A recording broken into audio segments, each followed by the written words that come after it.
Hi, I am Rafael Ramos, and I'm just going to be reading this little bio over here that's on the screen right now. I'm an English professor at Dallas College, a multi-campus community college in Dallas County, Texas, and I'm also a published author. I'm a survivor of rigorous liberal arts education, a single mother, an aunt, a big sister, the oldest child, an adopted kid, an Asian American, specifically Filipino and Chinese, a U.S. Navy brat, a bemused Catholic, a sci-fi fantasy geek, a mediocre maker of stuff, very mediocre, and a once and future globetrotter, hopefully once Rona goes away. I often write on any and all of those roles on my blog, thelizardqueenwordpress.com, and my website, rowena'sworld.org. Okay, with that out of the way, I am introducing my book, Ye Watchers and Ye Holy Ones. It's my first novel that happened after a long journey.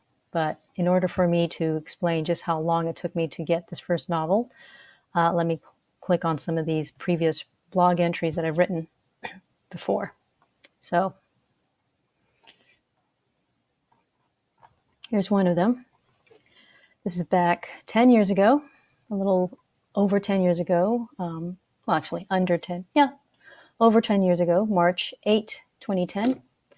And this is where I was a little over 10 years ago. Working but not writing. I've done a lot of working lately. Mostly it's been putting together a student's resource guide for One Dead in Attic, of which I gave a presentation and professional development session this past Thursday, and also administering a campus-wide student literary contest. I guess I do a good job doing these two things because my dean up and hugged me in the office this past afternoon, just as I was leaving for home. It's a big warm and fuzzy to my self-esteem, as I often fear that I'm doing a little more than a half-assed job at my work. Constantly being behind on grading likely contributes to this. Whoop-ding everything do. I've been working, but not writing. If it weren't for this blog, I'd likely never do any writing, which saddens me a bit. Okay, it saddens me a lot more than a bit, but I don't have that kind of time to wallow in I wish and if only if.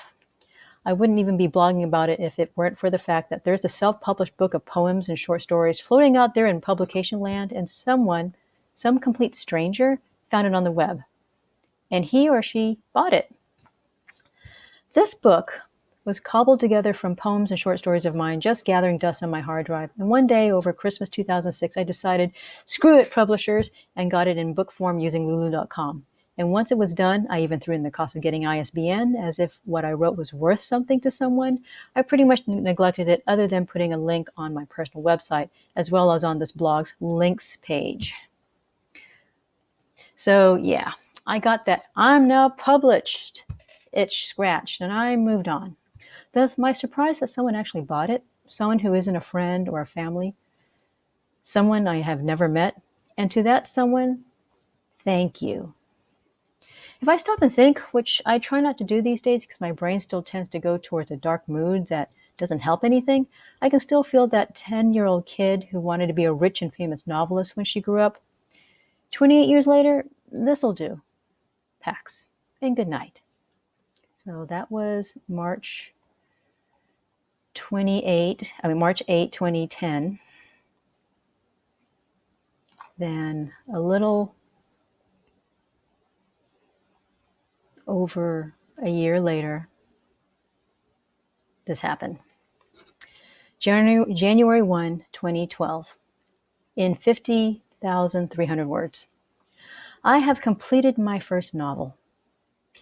If the common minimum novel length is about 50,000 words, as accepted by the good folks in NaNoWriMo.org, then I finally hit that magic number around this past midnight as Coldplay was singing in the new year on Austin City Limits. My 4-year-old son was deep in slumber, and my younger sister had just retired for bed. Oh yes, I live in a house filled with party animals, even on New Year's Eve. This hasn't changed, by the way.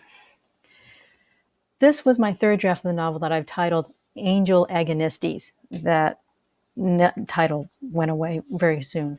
The first draft, as I've mentioned in the earlier posts, I wrote in longhand using a regular old number 2 pencil with a snubby eraser, filling up a college-ruled spiral-bound notebook that had 70 sheets in it. I wrote front and back of each sheet, nearly filling up that entire notebook with my awful, tiny, spiky handwriting. I was inspired to write fiction after a very long hiatus, after watching Severus Snape's death scene in Part 2 of Harry Potter and the Deathly Hallows. Alan Rickman's performance of J.K. Rowling's words inspired me to 1. Reread HP7, and 2. Begin brainstorming and outlining this story that had been knocking about in my head for nearly 20 years. I would never have been able to write anything longer than 30 pages, my usual limit, if I hadn't learned how to outline a long work. That is, my dissertation, which I completed back in 2006. A dissertation is as not a novel as a written work can possibly be. But the process of planning, researching, and writing the damn thing was excellent apprenticeship to planning out a novel. I knew what my main thesis was in my dissertation. That is, I knew what the ending was before I even started writing. So the whole dissertation planning was simply explaining how to get there. Yes, I said simply, but simple didn't make it easy. Once I saw that I could write something that was unified and was longer than 30 pages, my dissertation ended up being 271 pages long with 14 pages of bibliography. I had actually broken through a psychological obstacle in my fiction writer mind. Up to that point, I actually believed that I couldn't write fiction any longer than the short story form. I wrote my first story when I was about 10. Again, written longhand in scribbly handwriting on notebook paper. I think it was 2 pages long. I actually wrote my first book, that is, filled out a spiral-bound notebook, when I was in 6th grade. I even remember the title of it, Dana Strikes Back, because I made the mistake of lending it to a middle school friend of mine at the time, and she moved away, taking my first novel with her. Her name was Stephanie Meyer. No, not Stephanie Meyer. And yes, I'm still a little bit sore about it, silly as that sounds. Of course, it really wasn't a novel, being only 100 handwritten pages. I would try to write another novelette, novella, novelish thing through my high school and undergrad years, but I'd get blocked at about 30 to 50 pages in, and my bedroom closet was soon filled with the aborted attempts at novel writing, succumbed to the evil that was writer's block. I even had a female protagonist stuck in an air vent on page 50 for 16 years before I threw away the notebook. The closest thing to a complete long fictional work was my master's thesis, written in my early 20s. My master's thesis is MA English, with a creative writing specialty, so I could write either a collection of poems, short stories, or a novel. I wrote a collection of short stories that was vaguely chronological and had the same main protagonist, so I guess you can call it an episodic novella. It was 110 pages long. It was okay for what it was. It helped me get my degree, but hardly publisher ready. I tried to write another novel, but my nemesis, writer's block, got in the way again. Writer's block for me is due to these reasons: inexperience, ignorance, fear, or laziness. In my case, all 4 would rear their ugly heads and bite me on my creative ass. You can actually, this little bit here, you actually see I deleted all that when I wrote my first novel. So how did I finally get to finishing Angel Agonistes? Again, that title went away very quickly. When I had failed before, simply put, I had the ending already in my head, the scene, the dialogue, the characters, and I had actually cared enough to want to show my readers how I got to that ending. I cared enough to outline 10 chapters, outlining each chapter's major scenes. I cared enough to do research, including taking the commuter train and walk around downtown Dallas in the middle of 100-plus degree summer, 100-plus degree meaning Fahrenheit. I cared enough to think of these characters as actual people because, wonderfully, miraculously, they are actual people. They just live in my head, and they want their life stories written down, and they want me to do it for them. So I began the first draft on July 29. That would be July 29, 2011, and completed in December 8, written between grading papers, lesson planning, teaching, sitting on committees, and raising my kid. It ended up being 137 handwritten pages. I began the second draft, that is, I typed the first draft into Word and did some minor revisions here and there, on December 20 and completed it on December 27. It ended up being 164 pages with 43,000 words. In a marathon of get it done, I turned around and immediately outlined where logical places of expansion in the story would be, and I got to completing the third draft on 12:22 a.m. today, where my novel sits 187 pages with 50,300 words. I listened to lots of Beatles, Coldplay, but especially the Foo Fighters.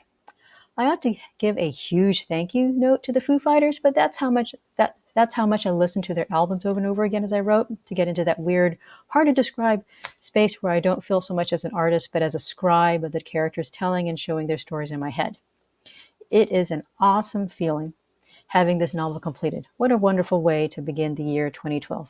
Happy New Year's, everybody. So that was 9 years ago. So then here's this. December 27, 2018. Okay. Second novel in my fantasy series. Okay. Hello, my beautiful readers, and welcome to the end of year 2018. One of these days, I'll be more active in posting content, but more regularly than once a year or twice a year. Okay. But anyway, blah, blah, blah. Meanwhile, I've been writing like mad since July on book 2. Actually, book 2 actually got finished. But here's the pertinent bit. I published book 1, Ye Watchers and Ye Holy Ones. So that was the title that replaced the Angel Agonistes. That was the working title. But Ye Watchers and Ye Holy Ones was the official published title for my first novel. So I published that back in early 2012. But after writing book 2, I realized that my writing has improved so much in the intervening 6 years that I felt compelled to go back and revise book 1 so that it fits better with the tone and continuity of book 2. And yes, retconning a previous book is not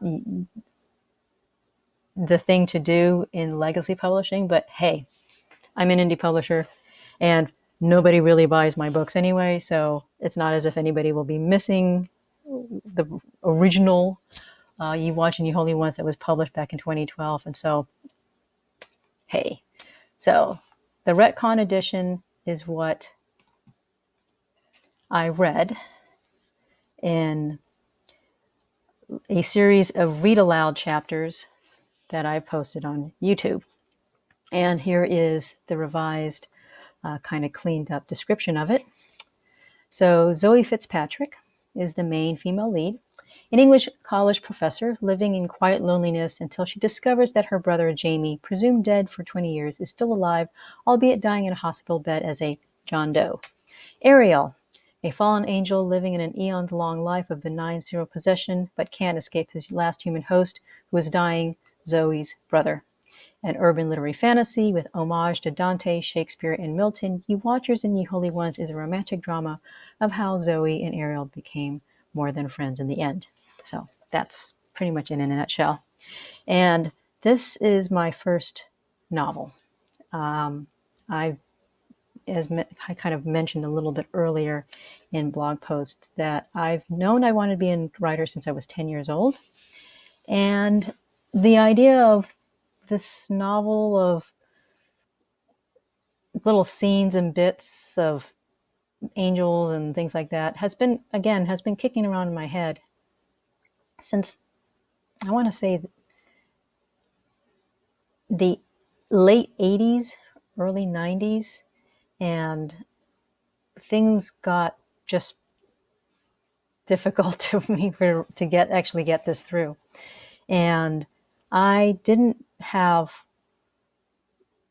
my priorities set to have writing as being, especially fiction writing and novel writing, as being an important part of my life, even though I knew I wanted to be a writer since I was 10. And between getting my degrees, bachelor's, master's, PhD, working, teaching, getting married, having kids, life got in the way, and adulting got in the way. And I only was able to have the space to actually sit down and work on this when my life became very, very simple post-divorce.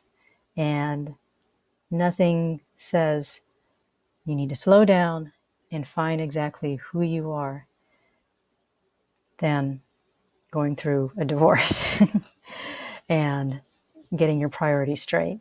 And I think that's the reason why Zoe Fitzpatrick is an English professor and she's living a quiet loneliness, is because a large part of who she is me.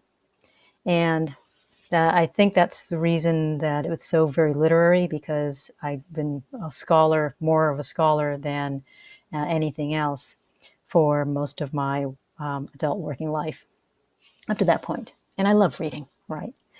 As I said, I'm a survivor of liberal arts education, and boy, do I like the liberal arts. So that's why there's Dante and Shakespeare and Milton in this. Okay.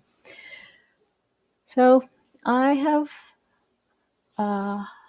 written this not with any idea of maybe having a sequel to it. I was hoping maybe I can have a sequel to it, because the world that I created in this, the world building that I made and created for You Watching Your Holy Ones is a big one. And it captured my imagination, but I really didn't have another story that would compel me to dedicate time to actually have a sequel. I thought I did, but it really didn't kick in until 2018. But that's another introduction for the second book.